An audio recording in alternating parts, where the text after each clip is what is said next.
It's Fright Night on Tuesday with Andy and Remington.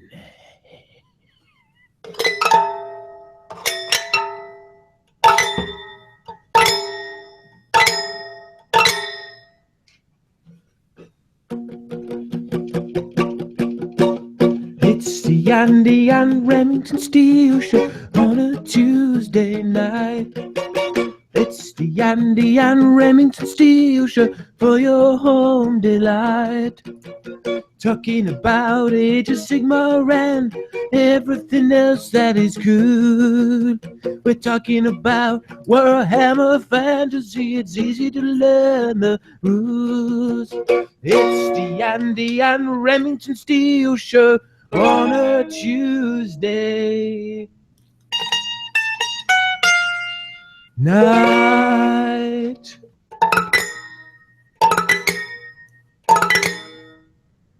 I think you may have damaged one or two people's ears out there in internet land with that extremely harsh strumming right up to the microphone there. What can I say? The people love this show. And, you know, I've been saying each week, Andy, the well is running dry, and all we're finding in it are bits of Sigmar armor. But we're not finding any dwarves, we're not finding any ogres, we're not finding any new and wonderful factions. All we're getting is 40k. Well, as anyone who's into anything spooky knows, the day and night after Halloween is where all the real spooks happen. And we've got a very, very, very scary piece of news for you right now. Here we go. Hot off the presses. Hot as in maybe several weeks, but it's just reached our ears, so that makes it fairly hot. No new releases for Age of Sigmar until the new year.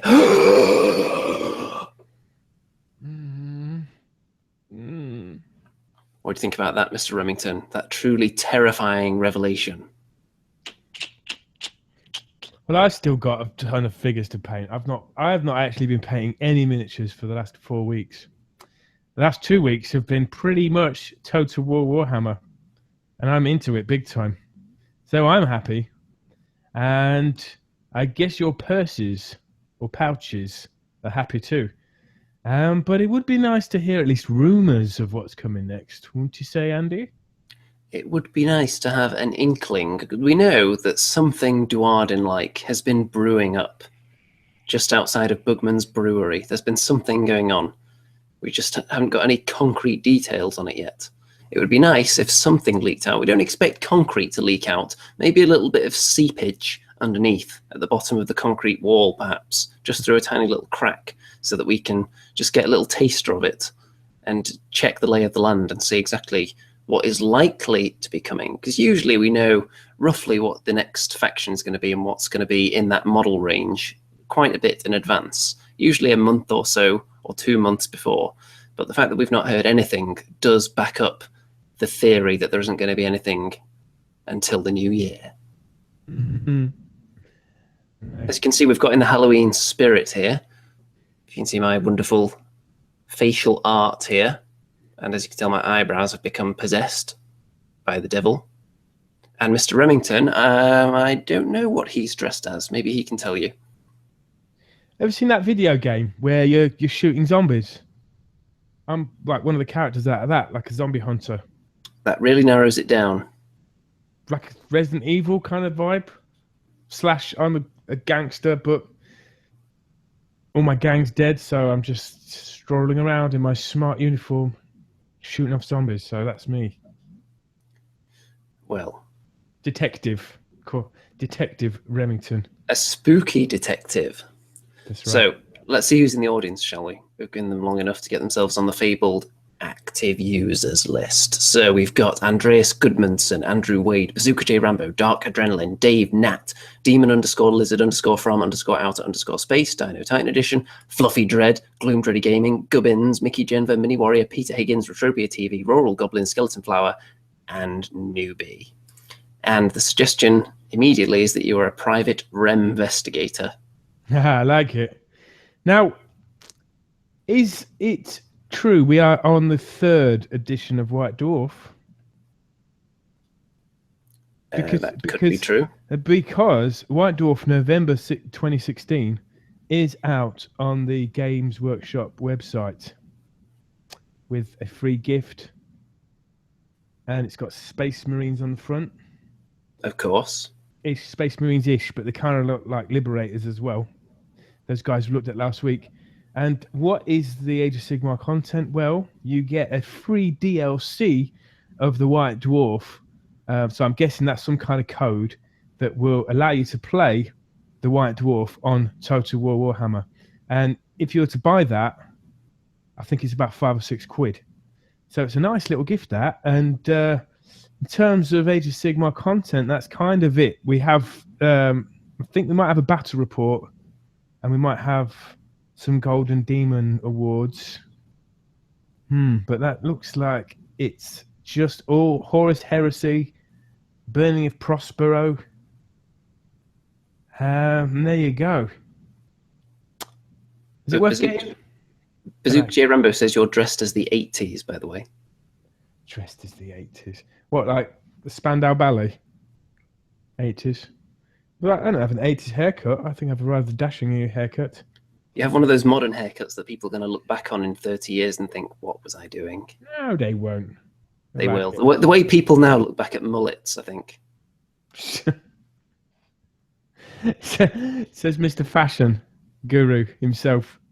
If you pick something that's not traditionally in fashion, it's never going to go out of fashion, is it? If you say so, Andy. It's something to think about. So, if you've been Total War Warhammering and not much else for the last couple of weeks, maybe you should tell us about your experiences a little bit. About what? Your Total War Warhammering experiences thus far. Oh, sorry, I was distracted because Rural Goblin has offered to give me a code to get the White Dwarf. So, yeah, I was distracted. What my experience is, well, I have been playing Thorgrim Grudgebearer, and I have been uniting the dwarf factions slowly across the mountains, and I have thus far conquered nearly all the known dwarf holds. How about that? I have Zufbar, I have the Silver Road, I have gone all the way up the north, and I'm fighting Varg from the Chaos Warriors and Marauders in the Giant Home Mountains. I have occupied Blood River Valley, the Western Badlands, the Southern Badlands, and I've almost annihilated the Orcs and Goblin tribes. And have you been any faction that you've got to the brink of extinction? Have you wiped anyone else off the map yet? I have wiped off the Border Princes, human faction. I've had some encounters with Manfred von Karstein, and the Vampire Count's armies on this game are amazing and really hard to beat. I've not quite got the better of those guys yet. I had my ass whooped by Tylia, and I gave as good as I got. And I think that's about it. And there's more chaos. In fact, Archaon himself has appeared. So he's going to be making his way down south to come and say hello. But yeah, I've been busy building up my mines and developing my colonies, and I'm just about to finally be able to develop and make a gyro bomber, which will be a lot of fun. So yeah, I'm loving the game. It's really, really addictive. The dwarves had a little bit of a steep learning curve, I thought, in terms of how to manage their resources and whatnot. But yeah, I've got the hang of it. I'm really, really enjoying it. And there's so much more to come, because obviously you've got different factions you can play and more coming. So Total War is where it's at. Well, I think it's a sign that you're enjoying it when you've been playing it for about 3 weeks and you've already clocked up about 400 hours. You've been monitoring my Steam account, haven't you? No, I basically left it on. I leave it on all night and leave it on all day. And I just pop in and, you know, I leave it on a cliffhanger. Like when I have to go to work, I leave it with an important battle. So yeah, Thorgrim has had a couple of quest battles. One of them was a lot of fun, where basically fighting an army of trolls and giants. And so I got loads of slayers ready for that. Ironbreakers. And troll hammer torpedo guys, and I spanked their bums in that one. That was great. Yeah, Well it's then. very good. Very good game. So you haven't painted a single miniature then No. since you started playing that? No. No. Why would I want to? What should you be painting in theory? I've got to command an army of dwarves fully painted and operational, and they talk back at me on this game. So what more could a man want, right? They talk back at you as far as they just say, Iron Drakes. Well, they do actually. It is like hearing you doing an impression of dwarves when I play Total Warhammer. There is some. I don't do such grade A impressions of them all. Now, when you click on a battle, they seem to, like, the dwarves have this war cry, and it sounds like paticate, rah rah rah. Paticate, rah rah rah. But they're not. They're saying something in dwarfish.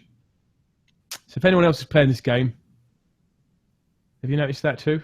Anyone who perhaps speaks dwarfish, let us know. Mini Warrior says, "Are you playing on easy?" No, I go in. Am I going normal or hard? I can't. Should I tell you now? Let me find the options. I've got. That is the eternal question. Game settings. I can't tell. Sorry. Campaign settings, maybe. What do you think, folks? Do you think Remington's easy or hard? What do you think?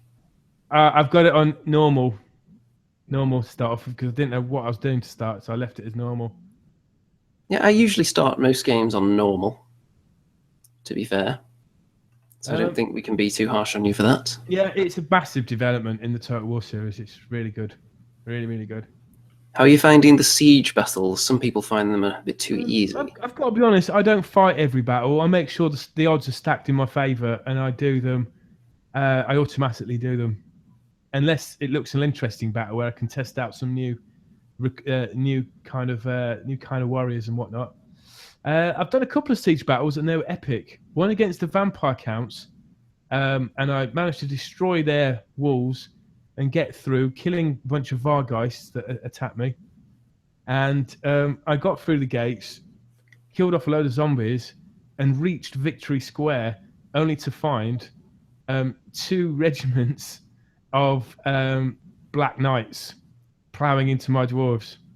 So it's the way that the computer AI works is really interesting. That it has a few surprises up its sleeve. But yeah, you've got to play it, Andy. It's brilliant. Well, I have played it, just not as much as you have by the looks of it at the moment. I'm still diving into it since my computer temporarily exploded a couple of weeks ago. So now that's back. What faction were you going on? I've started off as the dwarves as well. I haven't got quite as far as you yet, though. Right, now because I've unlocked a few of the other famous dwarf characters, I can now play with them as well. Like Ungrim Iron Fist and Belegar Ironhammer is currently my ally. So yeah, we're working together to rid the world of the greenskins. Excellent. And once I get fully into it as well, we do need to crank out some video content on that game. That would be really good. You can tell I like this game, can't you? Because I actually know what I'm talking about when I talk about it. Yeah, when you can talk about something without pausing, particularly for about 5 minutes at a time, it shows that you care. You haven't just said, yeah, it's pretty cool. Immediately fall asleep. Mini Warrior says, playing only when the odds are stacked in your favour is easy, Rem. Well, I make it so they're stacked in my favour by pure tactical genius, my friend. With strategic manoeuvring. By the way, anyone who's thinking about doing a Remington impression on video, the one little detail that you really have to get down is the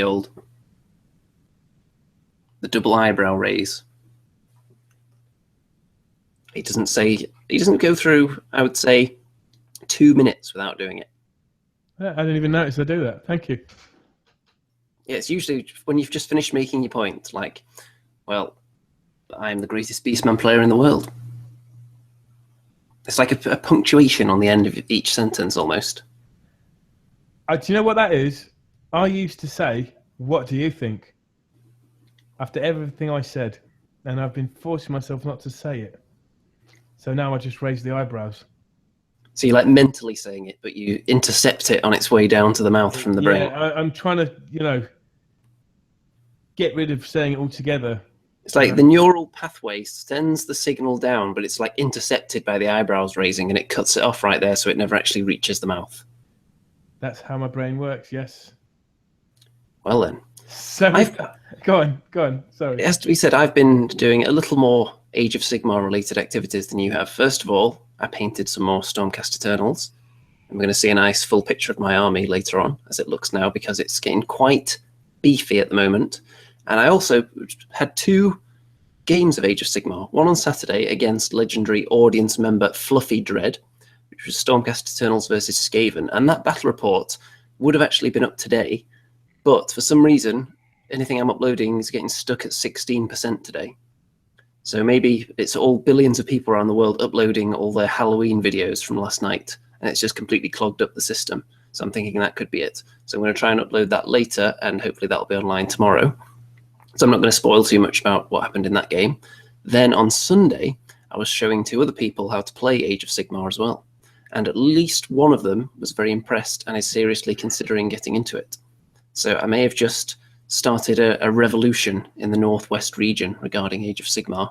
That's really good, because we want to expand our games, don't we, Andy? So instead of it just me playing you or you playing me, we want to play other people. I think we're going to become better generals for that. And also play against armies that we've never played of. I mean, I've never played against lizard men, never played against the rat men, Skaven or whatnot, I've never played against chaos. So, I want to try all these, beautiful things out at some point. But back to Total War, it's really sucked me back into 8th edition. And then you go into Age of Sigmar and you really can tell that Age of Sigmar has still got a long, long way to go before it can reach the depths and intricacies of the old world.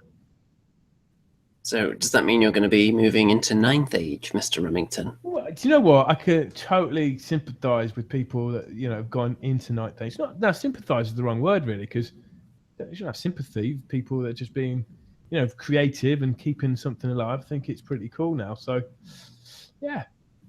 It's got, something to say for moving around mass blocks of miniatures. But having said that, having owned, not owned, I still own about 40 Troll Slayers. When you've got them all in the block, it's kind of like all that hundreds of hours of painting work, and you can't really see what's going on. So I do, in terms of hobbying, I prefer Age of Sigmar. You can spend more time on your minis. The subtle highlighting that you put into each Slayer's butt cheeks just gets lost, doesn't it? Apart from the back rank. Absolutely. And the enemy never gets to see it unless you turn them round, which of course Slayers would never do. They would never turn around and flee from a fight. No, it's just flesh and orange. And when you've got Slayers on the battlefield in Total War, they're not squared off like a regiment. They look more like skirmishers. It always made sense for the Slayers to be more like that, I think. And anyone who's ever tried to rank up the old metal Slayers, they probably end up looking more like skirmishers anyway. The way their axes stick out about a mile from the base. The thing I'm having the most fun with is with the gyrocopters that have the gun on them, the special gun, and they get to drop bombs as well. And what you do, they come in like groups of 3, and you basically fly over the enemy regiment, and you basically get these targets. And when you line it up, you press the drop button and you drop you drop your load, you drop your goo onto them, so to speak. And that's proving to be a big source of entertainment in my life at the minute, which you can see how fun my life is. I think we've had a valuable insight there, Mr. Remington. Okay, now the one thing that I put to the audience before the show was to tell us the spookiest miniatures they can think of, or their favourite spooky miniatures. So we're going to have a look at some of the suggestions now that came flooding in. So first of all, the Mordheim Warlock. That is quite a spooky and horrifying visage there, isn't it? Armed with a broom and some kind of a zombie bird as well. Ooh. And a skull. Yeah, that's creepy. The skull actually has hair as well, which is always a nice touch.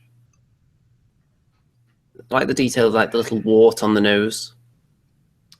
You don't often see brooms, do you, in miniatures?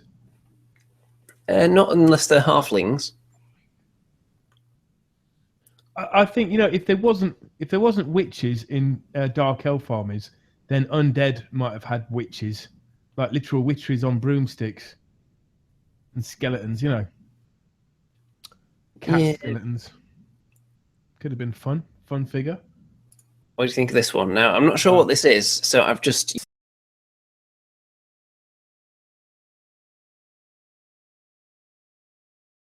Sigvald, top right, an orc shaman, bottom left something chaos, bottom right skeleton flower after sunbathing. I think you're slightly off there, newbie. Yes. Fluffy Dread says some orc, a Stormcraft somebody, Blood Reaver somebody, Dark Elf somebody. God, the enthusiasm here. It's like pulling teeth, isn't it? As Donald Trump would say, let's have a bit more energy in this room. And I'm sure that will be the last time we quote him intentionally on this show. Drunken Deer says Dark Elf Warrior, Orc Savage Shaman, Stormcast Liberator, Chaos Marauder. That's a negative on those, I'm afraid. Dead Gamer says War Machine, Confrontation, AT43, and Magic the Gathering are all different games from the one we're playing. Dice Miniature Paint Guy is usually pretty sensible. A High Elf, an Orc Dude, a Stormcast Folk, and clearly Fabio, the model. Now, there was me thinking this is one of the easiest ones yet. It's the biggest part of the model that we've ever shown off, I think, on what the hell is that. Yet people are struggling. And I'm not sure why. Fluffy Dread has come with a riposte. Stormcast Chest, High Elf Dragon Prince, Savage Orruk, and Blood Reaver. Well, all four are kind of in the right area, but only one is specifically right. Do you think we're going to have to give it to the first person that gets, I don't know, 3 correct? 2 or 3, yes, 2 or 3. Yeah, because we will have to get to the other juicy segments of this show. We can't be here all night, folks. So we're looking for the newest names for these models, if possible. So guess there from Mysnosis.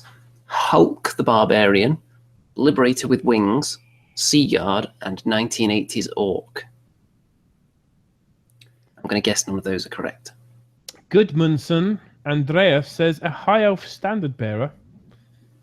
You are close, my friend. A War Doc. Oh, interesting. A Knight Herald and a Blood Reaver. Well, you have 2 out of 4 there, my friend. Well done. Getting closer. Knight Herald is not correct, though, by the way. Fluffy Dread, Blood Reaver, and Savage Orc Shaman. You have 1 point there. Gary Waddington, a Heraldor, a Blood Reaver, High Elf Phoenix Rider. It's not a Heraldor, I'm afraid. You only get 1. You don't get any, actually. High Elf Noble. Oh, it's so close, so close. Right, should we give them a clue for any of them? Okay, look, Andres is getting so close. High Elf Noble, a Wardock, and a Blood Reaver. That's kind of like 2.5, because High Elf Noble is not the correct term, but it's very close. He's putting another guess, Mr. Goodmanson. Oh, he's getting the words so close. High Elf Noble, Wardock, Blood Reaver, and Knight. A Knight? What's the... Is there a word after the Knight, maybe, that we're looking for? A Knight. Very close. A Knight, my kingdom for a Knight. A Knight what? Night Watchman? A Night Hawk? Maybe? No. I'm just trusting that you've got all your info in order here, Mr. Rem. So if they're actually guessing all of these correctly and you're just telling them they're wrong, I would have no idea. I think we're going to have to end this soon. Mini Warriors come in with a High Elf Lord, a Savage Auric Warlock, Blood Reaver, and Lord Celestian. That's only 2 out of 4, my friend. First person to get a solid 3 is taking it. Gloom Dreaded, Mars, Lion, Snickers, Twix. All chocolate bars from England. Most of them quite tasty. Mickey Jenver wants to see more butts. Seymour Butts? Have you heard of Seymour Butts? Check Seymour Butts out, Mickey. I'm sure you'll be satisfied. I think Andreas was close enough with High Elf Noble. I think so too.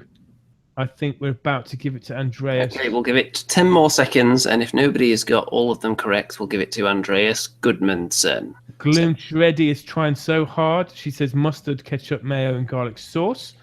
But she forgot chili sauce there, so that's no points. 5, 4, 3, 2, 1. Okay, there were 2 guesses that came in at the end there, so we'll allow those, and then that'll be it. Right. Rob Lloyd Sweet, Blood Reaver Knight, Venator, Wardock, High Elf Noble. That's still only 2, I'm afraid.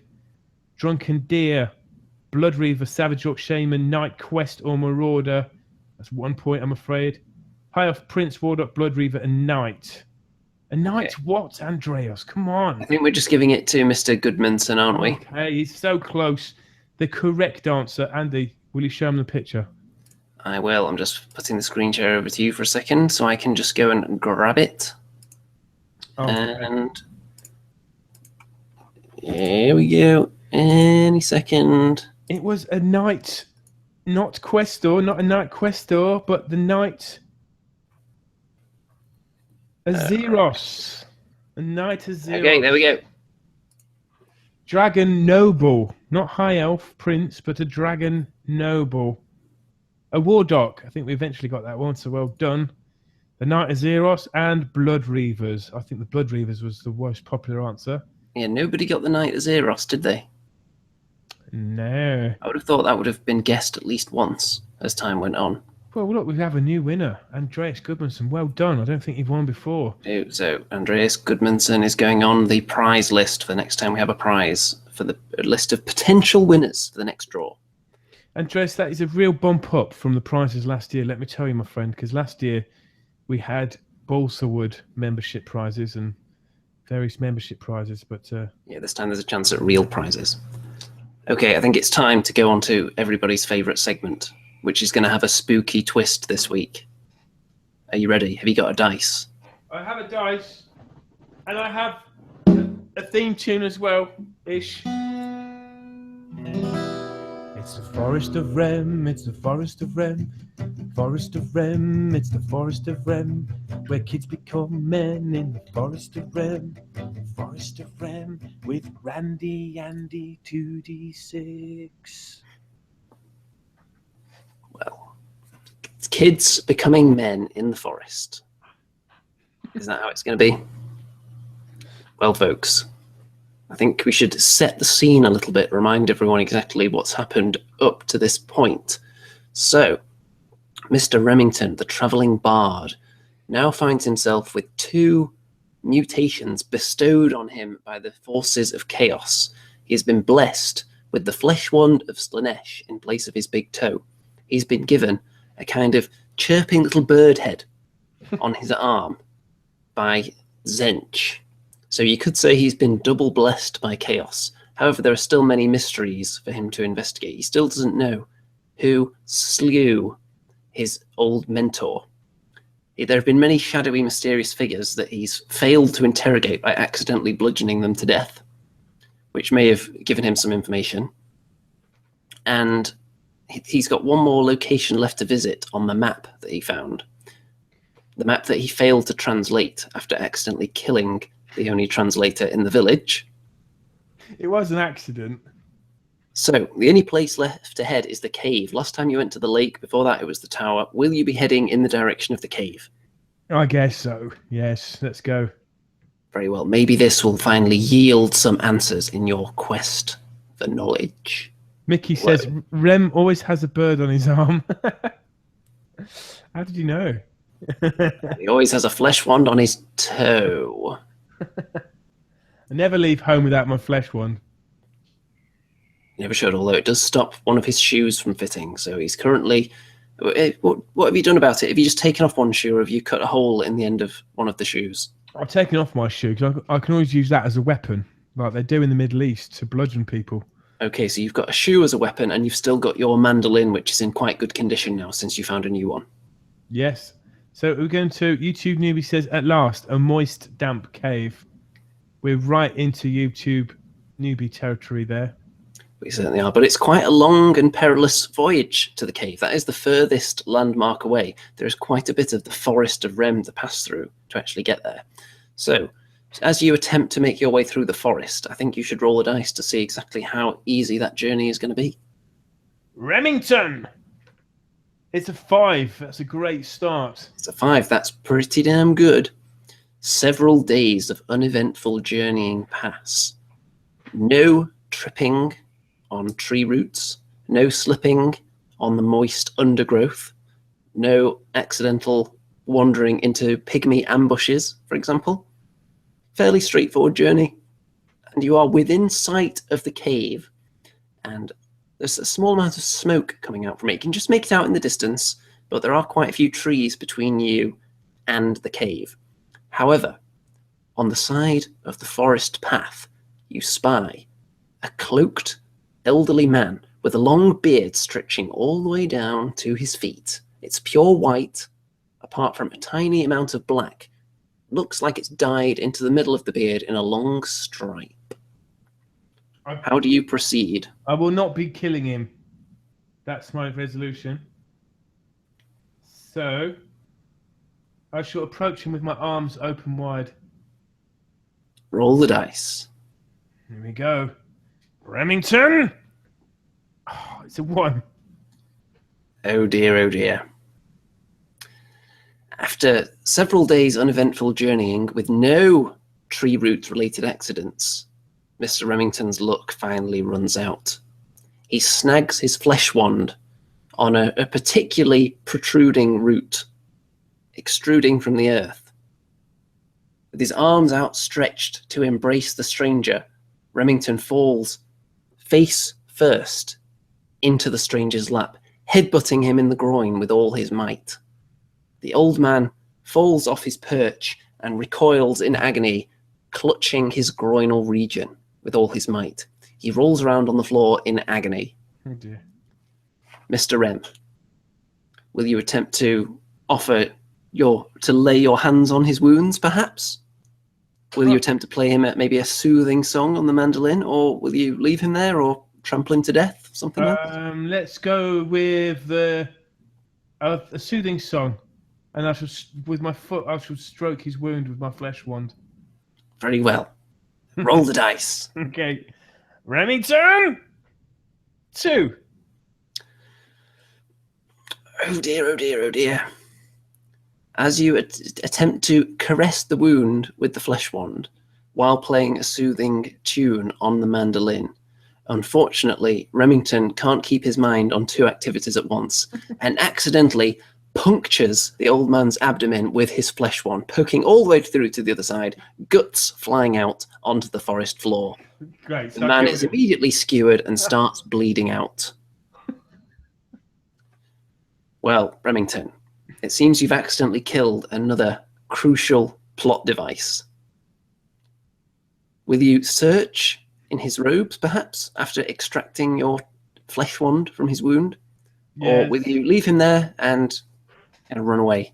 No, I better search him for treasures. Very well. Roll the dice. Remington. Cut dice. Remington.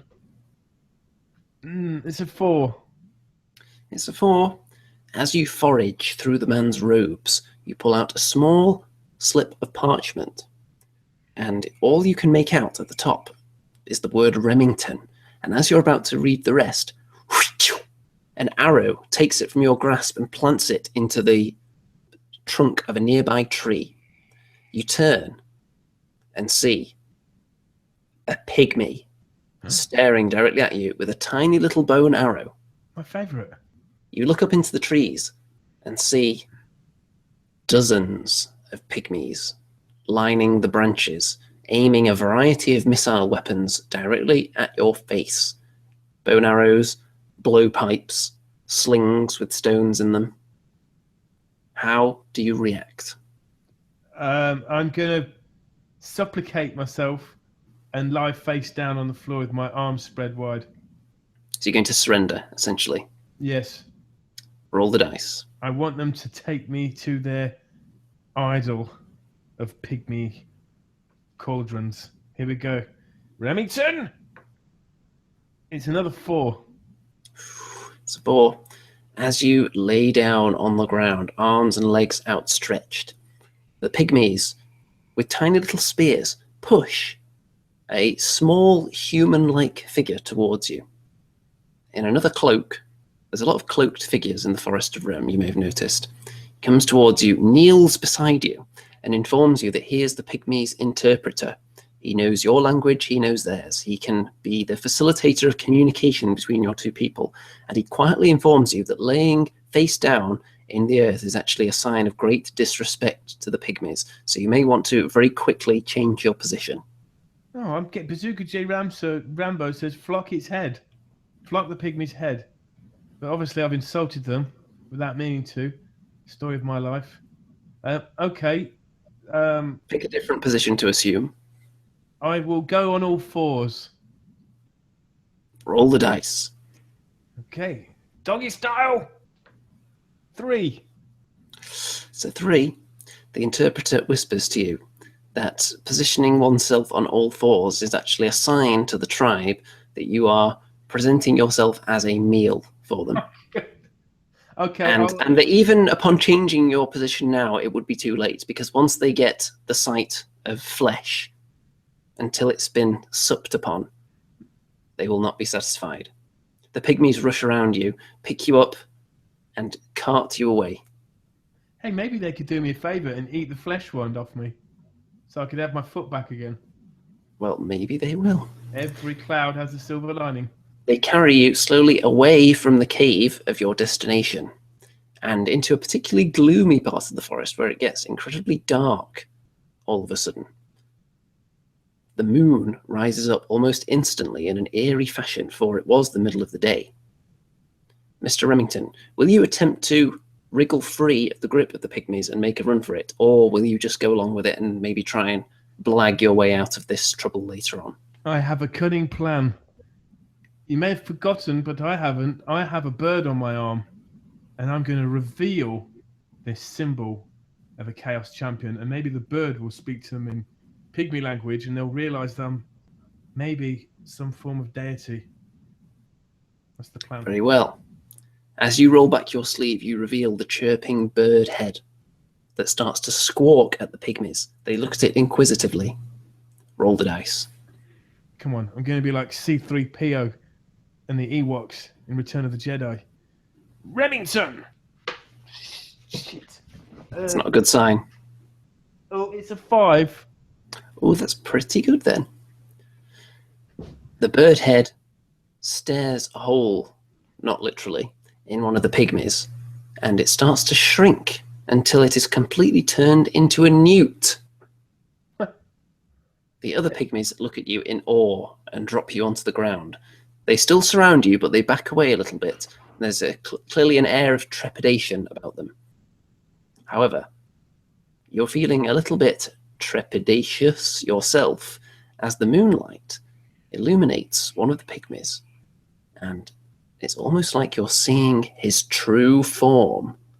Tiny horns emerge from the top of his head for a fleeting moment until the moonlight passes and he's back to normal. You suspect that these pygmies are not all they seem. The pygmies are currently backing away from you. The translator makes his way over to you and asks if you have a message for them now that they are convinced you are a being of great power. Good, good, good. Now, what things have horns? Horned rats? Horned gore herds? I don't know. But I don't have a horn. Perhaps I need one to complete this mission. I have come for the sacred horn. Of corn? The translator whispers the message in a strange foreign language to who appears to be the pygmy leader, who has a heavily flocked head as it happens. He's got very tall, very spiky hair. The pygmy leader whispers something back, and the translator returns to you. Do you really seek the horn? They believed that no outsiders knew of it. Oh, yes. I know all. I see all. And what are your intentions for the horn? I wish to blow the horn. Very well. The translator returns to the pygmy leader and whispers. The leader looks at you with a shocked appearance over his face. He ushers all the pygmies to retreat into the forest, apart from one elderly-looking pygmy who walks towards you with a box, an ancient wooden box. He blows the cobwebs away from the top of it and presents it to you. Do you open the box? I shall open the box at arm's length. Roll the die. Okay. Let's hope there's no spiders or snakes inside the box. Remington! It's a 2. As you open the lid from the box, it catapults back into the pygmy's face, crushing and caving in his skull. The pygmy drops dead to the ground, covered in blood and splintered facial bones. However, as he fell, you reached into the box and plucked a horn. It is indeed a horn, a musical horn, quite ornate, with the letter R inscribed on both sides. Now, should I suck it or blow it? Well, I think that's for you to decide. The eternal question. I think I shall delicately wrap my hands around the rim, give it a little bit of a rimming, and then I shall bugle blow the horn as loud as possible, blowing it. Very well. Roll the dice again. Here we go. All right. Remington! It's a mighty 3. It's 3. It's kind of average. All right, let me blow again. Oh, he can blow it twice. Going to blow twice. Never go back for a second time. That's what they say. Let's try. Remington! It's a 1. It's a 1. So the first blow was quite uneventful. A couple of musical notes came out, nothing to write home about. The second one, however, seems to dislodge something from within the horn. And a plume of smoke shoots up from the end of the horn into the treetops. A shadowy figure seems to be lurking within the smoke, almost. But as the smoke rises up, it seems to disappear. You get the impression that you've unleashed some foul force upon the forest, and the final pygmy runs away in terror. The translator whispers to you, "What have you done, you fool?" He also immediately runs away into the midst of the forest. What do you do, Mr. Remington? Do you turn and head for the cave? Do you chase any of these people that are running, or do you perhaps investigate the smoke? I shall have to leave it at that cliffhanger, I'm afraid. Because Remington has to go. Very well. Mr. Remington has just unleashed something into the treetops, but we don't know what it is yet. You'll have to wait till next week and see if Remington can finally reach that elusive cave. The moist cave. Not the Cave of Newbie. I'm definitely not calling it that. Okay, folks. Leaving off that right there, we've just got time to look at some wonderful images that members of our fantastic audience posted in the Facebook group, which of course you can join in the description below the video. There's a link down there. So here we have a corpse cart from Power Chord, and I think you'll agree that is quite a tasty corpse cart. Very nice zombie action there. I like the base as well. It's simple but effective. What do you think of that zombie flesh? Lovely. Appetizing, almost like an apple. It is. It's quite green, isn't it? Would you sink your teeth into that flesh, given half the chance? Of starving man. Yes. Next up, this is from Andrew Judd, and this is a tiny little mini diorama here, which is a kind of a witch hunter fighting off several skeletons. There are some other angles of this as well, which you can see on the Facebook group. This is brilliant. I like this.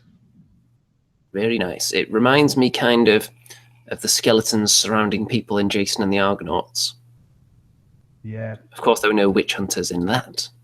No. A nice bird up there as well. What does it say on the bottom? The dead shall walk the, and I would imagine it says Earth after that. Nice. Next, this is from James Maybury, and this is his full army of death. You can see close-ups of various miniatures on the Facebook group, but just overall, that is very impressive. And I like the background as well, the backdrop. That's terrifying army, isn't it? Really terrifying. And they've got a Morgul there, which is well, that is a tough nut to crack, I tell you that much. It is. It's quite the beast. And finally, these are my Stormcast Eternals, the entire army as it stands right now in all their glory. Oh, that's a new battle mat, isn't it, Andy? It certainly is. It's a snow battle mat, which I'll be doing a video on at some point soon. Nice. I could bring my ogres down. Yeah, that'd be nice. It'd fit in quite well on there, up against my Stormcasts. Now, would you be extremely terrified facing this force on the table? With those dragon riders now, yeah, without some kind of like siege weaponry, yeah, I'm scared of those. I wouldn't be too scared, though. You do have the ability to just drop 6 mortal wounds on a 2+ at the start of the game with your ogres. Yeah, that's true. No, I'm not that scared. Not with me ogres. With everything else I am, though. And your momentum-gaining ogres that can run backwards and generate extra power for their throwing attacks. Yeah. Good work there, Andy. I mean, are you done now for a bit, or you got any? No, because the next thing is going to be the Knight Veritant, the new guy who can unbind spells. I've got him over, about to be sprayed gold very soon, and I've got his Griffhound right here as well. So he's going to be coming at some point very soon. This whole army here is about 1,520 points. So I'm thinking on top of this, to get to around about 2,000, I could, if I want to add, let's say, a Star Drake into this, I would have to maybe rejig and drop something and then put something else in. But it wouldn't be too complicated to figure out. Yeah, well done, Andy, for staying focused and doing a whole army. Yep, eyes on the prize, not eyes on the computer games, Mr. Remington. Well, I would have eyes, for my ogres had they received a battle mat to perform on, but well, there's a battle mat waiting for you right here next time you come down here, or up here, should I say. Can it maybe wait for me in my post box? It could if you want to pay me an obscene amount of money. What's that, like £2 or something? No, unfortunately, the parcel size of these battle mats is such that the regular Royal Mail can't handle it. How did you receive it then? I would assume that the company that sent it to me have some kind of crazy bulk deal with the distribution company or something. You sound like a politician. I think you should just, sort your old mate Rem out there. Well, you are well sorted out. Next time you bring your ogres over here for a game on that snow mat, you can take it home with you. Take one for the team and send it down. Right, I've got to go. So. Of course, we thank the audience for joining us this evening. All billion of them that have been in there. No, more like about 50 that have been there for the whole show, which is a nice number considering there are no new releases again. But I think it's the spooky content, particularly your outfit, that drew people in. Yep. And I'll remind everyone, of course, like the video, join the Facebook group. And don't forget, if you're watching this later, you can leave a permanent comment that'll be etched into the annals of history for all time for people to see. And with that, I think, Mr. Remington, would you like to play us out? Yes, quick one for you.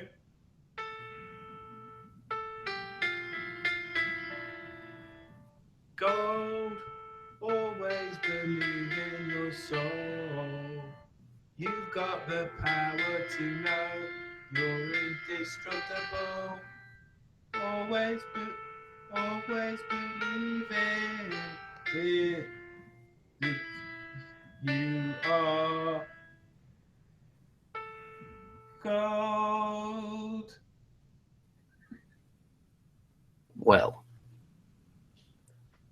audience, I do apologise for that musical performance. I feel it was subpar. Spandau Ballet. Everyone likes them. Good night out there, folks, and try not to have too many nightmares tonight. If that's even possible, with the wealth of spooky content that you've just been served on a rusty... Trombone. Yeah, that.